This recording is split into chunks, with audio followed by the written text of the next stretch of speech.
Yo les gars, c'est GM Geno pour une nouvelle vidéo. Ça va être la deuxième vidéo qui parle pas de FIFA Mobile, ni de FIFA 19, ni de Passibit, etc. Fit Game.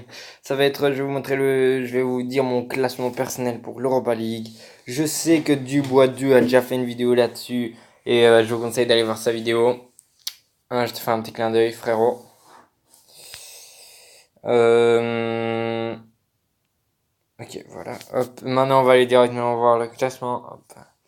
Groupe A. Séville, Apoel Nicosie, Karabakh, Dudelange. Pour moi, le groupe A, Séville est largement favori et va être largement premier. En deuxième position, ça va se jouer entre Apoel et entre les trois, Apoel, Karabakh, Dudelange. Et je vois bien Dudelange se placer deuxième. Parce que l'année passée, ils ont fait un super parcours contre. Ils avaient quand même dans leur groupe, ils avaient déjà Milan, Francfort, je pense. Moi, je pense, et ils ont fait des bons résultats.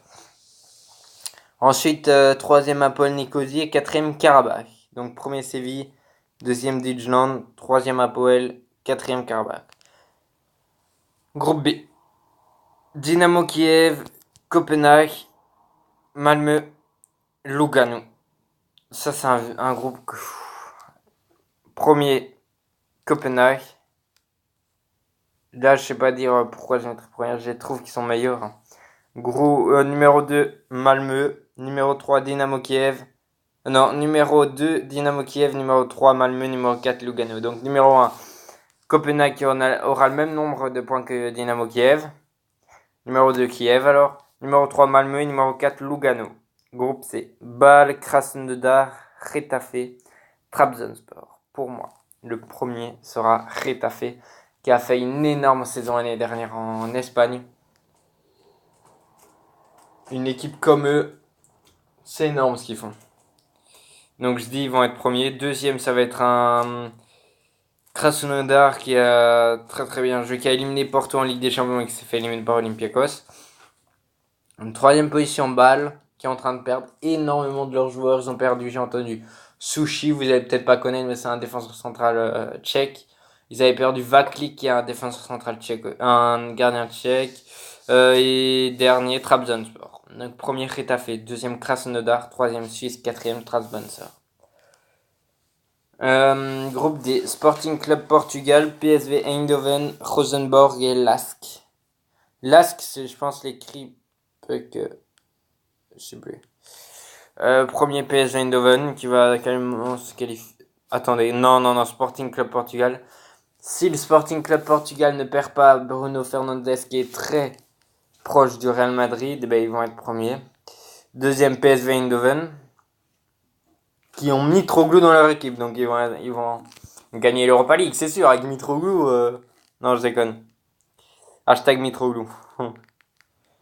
Si vous avez vu la vidéo, vous allez mettre un hashtag Mitroglou. Si vous regardez toute la vidéo. On va voir ceux qui regardent vraiment la vidéo. Ils mettront le hashtag Mitroglou hein, dans les commentaires. Euh, je parlais de Mitroglou. Et troisième Rosenborg. En fait, c'est le même classement qu'il a mis là. Premier Sporting Club Portugal. Deuxième PSV Eindhoven. Je vous répète, hashtag Mitroglou. Vous le mettez en commentaire pour voir si vous regardez la vidéo en entier. Hashtag Mitroglou. Rosenborg troisième. Lask quatrième. Groupe Lazio, Celtic, Rennes et désolé d'épeler ce nom, mais c'est Gluch. Position premier, ça va être Lazio de Rome, je le vois bien avec du Joaquin Correa, du. Excusez-moi. Oh. Ok, on barre vite. Donc premier avec du Joaquin Correa, du Ciro Immobile, du Lucas Leiva, donc premier Lazio. Deuxième, je vois bien Rennes. Parce qu'ils ont toujours des bons. Ah non, ils ont perdu Ismail Assar. Ils vont perdre Ben Arfa qui pourrait aller à Nice. Ouais, ils vont perdre trop de joueurs. Donc non, deuxième Celtic. Même en perdant du Boyata, je pense qu'ils ont un défenseur pour le remplacer. Troisième Rennes, malheureusement. Et quatrième Cluj. Cluj.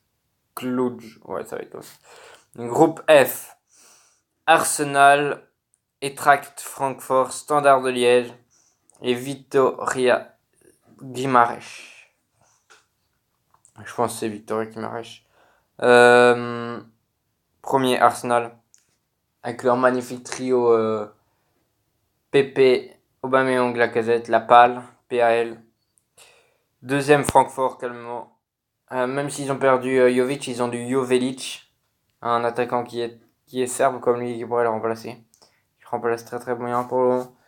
Troisième position Vitória Guimarães, parce qu'ils ont déjà fait plusieurs problèmes en Liga NOS et en Europa League l'année dernière, je pense. Et dernier Standard de Liège, qui n'aura pas la force de réussir. Ils vont peut-être gagner des matchs contre Victoria, un match peut-être, et enfin un match nul. Mais à part ça, j'ai bien peur pour eux. Groupe G, Porto, Young Boys, Feyenoord et Rangers. Pour moi, la première place sera Porto, qui a une énorme équipe, donc ils risquent de gagner. Même s'ils ont vendu cette année du Felipe, du Hector Herrera, du Militao, ils ont su garder Alex Telles, qui est énorme. Ils ont vendu aussi du Yassine Brahimi qui est parti en Arabie Saoudite, je sais pas quoi. Donc première position Porto. Deuxième position, je vois bien Feyenoord. Parce qu'ils ont encore une énorme équipe avec des joueurs potentiels. Troisième position Young Boys avec l'attaquant Oauro. Ou un truc comme ça. Et dernière position Rangers. Je pense que c'est l'équipe de Steven Gerrard, les Rangers. Mais ils ont quand même leur mot à dire dans cette Europa League, je trouve.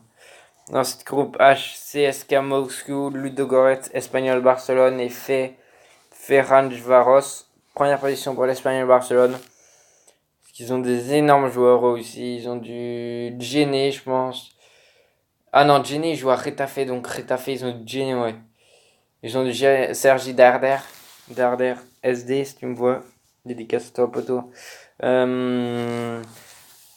Première position, Espanyol de Barcelone. Deuxième position, CSKA Moscou. Troisième position, Ludogorets. Quatrième position, Ferencváros. Groupe I, Wolfsburg, la Gantoise, Saint-Etienne et Alexandria. Wolfsburg qui revient enfin en Europa League, en Europe. Je pense qu'ils vont bien commencer leur tour, leur groupe. Je pense les voir premiers. Parce qu'ils ont du Weghorst en pointe qui est énorme. Ils ont du Brecalo, du Arnold, du Brooks, du Castells, du Rosillon, du William, un défenseur droit qui est énorme, du Gerhardt. Ils ont d'énormes joueurs. Deuxième position, moi je pense plus Saint-Etienne. Ils ont du Saliba qu'ils ont vendu à Arsenal, mais Arsenal a prêté directement à Saint-Etienne. Ils ont plus de Cabella, je pense qu'ils ont du Bouedou, Bois-12, un truc comme ça. Je sais plus comment ils s'appellent les gars. Attendez, je vais vite voir.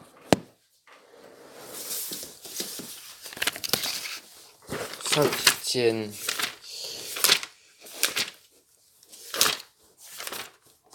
Désolé si vous entendez les bruits de page. Ils ont acheté du Boudebouz, du Aoulou, du Bouenga, du Moukoudi, du Palencia, du Sissoko, du Youssouf, un Troco, un Wallo. What? Aoulou? Ah oui. Ils ont aussi du Wabi Kazri qui est énorme. Dans les buts Ruffier, Debuchy en défense, Perrin, donc vraiment ils ont une énorme équipe qui vont devenir deuxième. Troisième la Gantoise, qui ont quand même des bons joueurs eux. Avec du Kums on pense, du Depoitre qui est revenu, deux joueurs qui sont revenus et qui jouaient plus avant. Alexandria qui va être dernier moi je trouve. Même si je pense qu'ils vont prendre des petits points à Wolfsburg, Saint-Etienne et la Gantoise. Groupe J, excusez-moi. AS Rome, Mönchengladbach, Istanbul, Başakşehir et Wolfsberg. Première position, AS Rome. Deuxième position, Mönchengladbach. Troisième position, Istanbul, Başakşehir. Quatrième position, Wolfsberg. Voilà, au calme. Groupe K, moi je vois le Beşiktaş deuxième. Ils ont perdu quoi, j'ai entendu. Wolverhampton va faire une Super League, Europa League, je pense. Il faut faire attention à ce qu'ils font.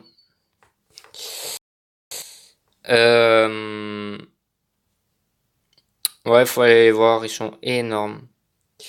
Moi, j'ai trouvé énorme. Braga 3e et Bratislava 4e. Dernier groupe, le groupe L avec Manu, Astana, Partizan Belgrade et AZ Alkmaar. Première position, ça va être pour Manchester United, qui vont se qualifier facilement. Deuxième, AZ Alkmaar qui ont éliminé sur leur route une équipe solide qui était l'Antwerp. Troisième position, Partizan Belgrade et quatrième position, Astana. Bon les gars, ça va être la fin de cette vidéo. J'espère que cette vidéo vous aura plu. C'était JM Geno. Allez les gars, ciao. Peace.